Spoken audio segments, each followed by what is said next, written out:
So the big debate this season, other than this, that will never die. We've seen a battle of the gods this year for the most valuable player award, and when the smoke clears, there'll be some that agree and probably many that don't. The separation by these two from the rest of the pack just shows how great they are and how lucky we are to be able to witness it. Shai Gilgeous-Alexander, who many felt got snubbed last year and is once again anchoring the best team in the Western Conference for the second year in a row. Then you have the three-time MVP and anchor of the third best team in the West, Nikola Jokic, who has been so legendary this season. He's showing flashes of Wilt Chamberlain numbers as well as stat lines we've never seen in our life. So if the season ended today, who would be the MVP? I know stats will fluctuate by the time you see this video, so the numbers given will be from the date I initially recorded this, which is March 10th, 2025. Once again, I understand numbers will fluctuate. So for me, in my opinion, I'm going to use two major categories. What they're doing per game, their averages as far as points, rebounds, assists, and their splits for efficiency's sake. Then their advanced metrics and where they rank in each. So with this, I'll ultimately decide who I think should be handed the Michael Jordan Trophy at the end of this season. But first, if you enjoy NBA breakdowns and analysis, please subscribe to the channel. We are working for that 2,000 sub mark and can't do it without you guys. Also, check out the GOATcast podcast, streaming live every week with guests and some wild takes. Thank you, and now let's get into this.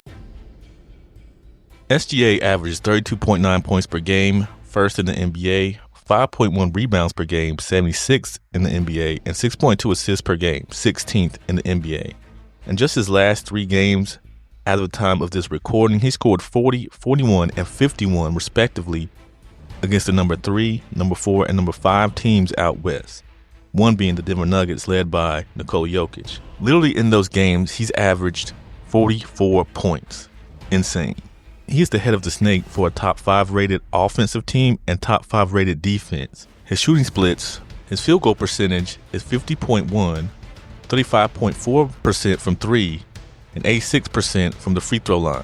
He's 25th in the league in field goal percentage, 8th in free throws, and 79th in threes, but in reality, that's really not his strong suit. As far as his 2-point field goal percentage, he's 30th in the league and sitting at 58%. All good numbers. Nikola Jokic averages 28.8 points per game, 3rd in the NBA, 12.9 rebounds per game, 3rd in the NBA, and 10.5 assists per game, 2nd in the NBA. This guy continues to do things you normally don't see from an NBA center, recording the first ever 30-20-20 triple-double, basically doing everything for that team.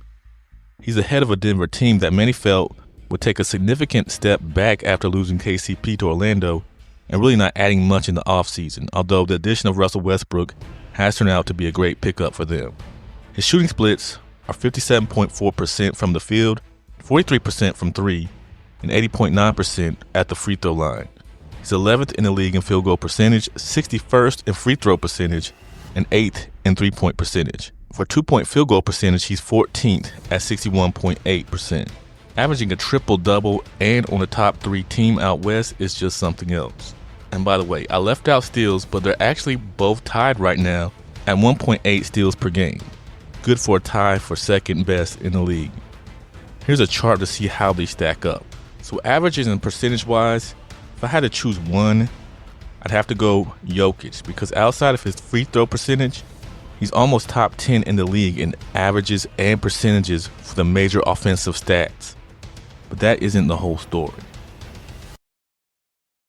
I know there are some that do not like advanced metrics, and while I don't trust them completely, they are what they are and can tell some things slightly. For this, I'm using player efficiency rating, box plus minus, win shares, value over replacement player, offensive rating, and defensive rating. Player efficiency rating is the overall rating of a player's per minute statistical production. SGA right now has a PER of 31.1, good for second in the league. Nikola Jokic right now has a PER of 32.2, good for first in the league. Box plus minus is a basketball statistic that estimates a player's contribution to their team by calculating the point differential per 100 possessions when they are on the court. SGA is at 11.6, good for second in the league. Nikola Jokic is at 13.6, good for first in the league. Win shares are a statistic that divide up credit for a team's success among its players. SGA right now is at 14.1, good for first in the league. Nikola Jokic is at 13.8, good for second in the league. Value over replacement player is a stat that estimates how many points a player contributes above a replacement level player. SGA right now is at 7.3, good for second in the league. Jokic is at 8.3, good for first in the league. Offensive rating. SGA right now is at 129.3, good for 8th in the league. Jokic is at 133.4, good for 4th in the league. Defensive rating. SGA is at 106.1, good for 2nd in the league. Nikola Jokic, 110, good for 15th in the league. So just looking through these, there's very little separation for them in most of these metrics, but let's put them in a chart. Wow, what these guys are doing is just insane. So who's the most valuable player for 2025? Well, there's still time for either to drop off. As I stated, this was recorded on March 10th, and there's plenty left to do in the NBA regular season. Looking at the averages, I gave it to Jokic. Looking at the advanced metrics, they're just way too close to really punish either. But I'm going to say the SGA, because of that defensive rating on one of the best defensive teams in the league right now, that they are the best or close to the best team in the entire league right now and since the start of the season, and haven't had much of a drop-off from last season. I think Shai deserves to get his first MVP. You hate to see a player like Jokic punished because he just doesn't have the teammates SGA does and has been putting up legendary numbers. In my opinion, I believe you have to reward team consistency in this scenario. And the fact that for a team as good as OKC, Shai still stands out as the definitive best player on that team.